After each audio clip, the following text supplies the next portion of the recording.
কি অপরূপ দৃশ্য! নীল আকাশ, নীল জল, সবকিছুই যেন সবুজ আর নীল।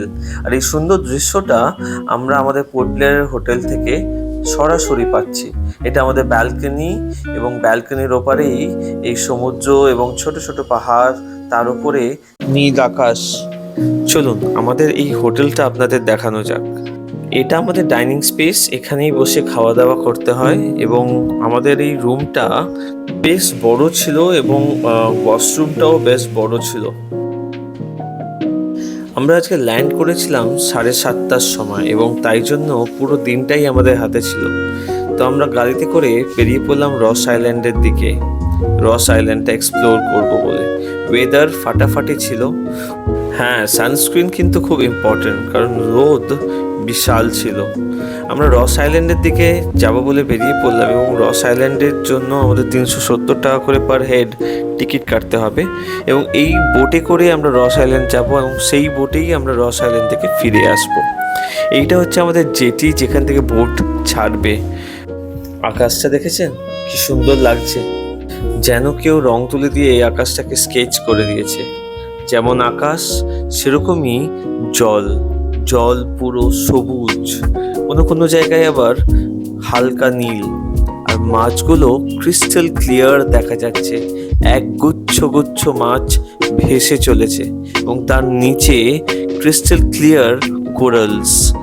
আমরা যত এগোচ্ছি রস আইল্যান্ডের দিকে, ততই এই সুন্দর দৃশ্য আমাদের মুগ্ধ করে চলেছে। যে রঙের আকাশ, সে রঙের জল যেন মিলেমিশে একাকার। তার মধ্যে সাদা মেঘ এবং সবুজ ছোট ছোট দ্বীপ। অসাধারণ লাগছিল এই জার্নিটা।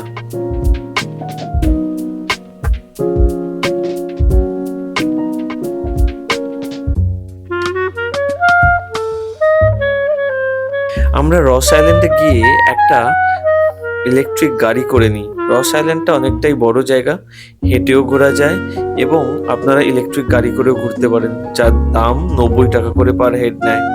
ঢুকতেই আমরা এক গুচ্ছ হরিণ আর ময়ূরের সম্মুখীন হলাম।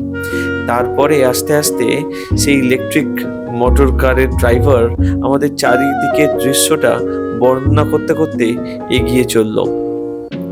1942-তে যখন এখানে জাপানিজরা ক্যাপচার করে, 1942 থেকে 45 অব্দি জাপানিজরা এই আইল্যান্ড ক্যাপচার করে রেখেছিল। জাপানিজরা ব্রিটিশার্সদের থেকে আরো ডেঞ্জারাস ছিল। তাদের লেভেল অফ টর্চার ব্রিটিশার্সদের থেকে দ্বিগুণ ছিল। এখানে সবকটা ব্রিটিশ মনুমেন্টস ডিস্ট্রয় করা হয়েছিল by the Japanese army during the second world war. ওয়েদারটা অসাধারণ, আকাশটা সাংঘাতিক লাগছিল। এই দেখতে দেখতে আমরা লাইট হাউস, ওই দূরে লাইট হাউস অব্দি পৌঁছে যাই, এবং তারপরেই 2 ঘন্টা 2.5 ঘন্টা মতন কাটিয়ে আমরা ফিরে আসি ওই একই বোটে, ওই একই জেটিতে। এবং দূরে বুঝতে পারি যে বিশাল বৃষ্টি হচ্ছে। আমরা আস্তে আস্তে জেটির দিকে এগিয়ে আসি। এখানে আপনারা চাইলে নানা রকম অ্যাক্টিভিটিসও করতে পারেন। এখান থেকে অনেকে নর্থ বে আইল্যান্ডও যায়, কিন্তু আমরা সেদিনকে নর্থ বে আইল্যান্ড যাইনি, কারণ সেদিনকেই আমরা নেবেছিলাম এবং একটু টায়ার্ডও ছিলাম। নর্থ বে আইল্যান্ড গেলে প্রায় পুরো দিনটাই চলে যায়। তারপরে আমরা চলে আসি সেলুলার জেল।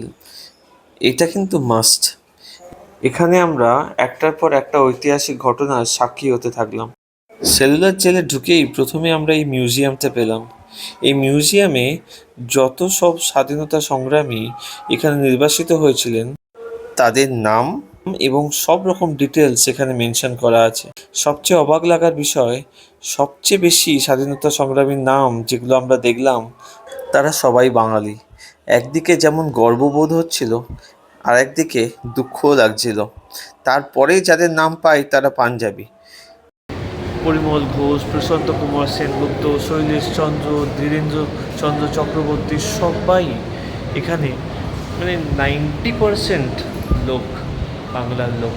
যেখানে চোখ যাচ্ছে সেখানেই মানে বাংলার নাম। গর্ববোধও হচ্ছে, দুঃখও লাগছে একই সঙ্গে। জায়গাটা খুবই ভালো, এবং খুব মানে গায়ে কাঁটা দেওয়ার মতন একটা জায়গা। যখন ইতিহাসগুলো পড়ছি, জানছি, মানে সত্যিই খুব দুঃখ লাগছে এবং বাজে লাগছে। যে তারা কীরকমভাবে এখানে তাদের শেষ জীবনটুকু কাটিয়েছে। তারপরে আমরা একটা গাইড নিয়ে এই পুরো সেলুলার জেলটা ঘুরে দেখলাম এবং অজানা ইতিহাসের সম্মুখীন হলাম। আমরা জানলাম এখানে স্বাধীনতা সংগ্রামীদের কীরকমভাবে টর্চার করা হতো, তাদের কি কি কাজ করানো হতো। এরপর আমরা হোটেল ফিরে যাই এবং পরের দিন ভোরবেলা হ্যাভলক বেরোনোর প্রিপারেশন নিই।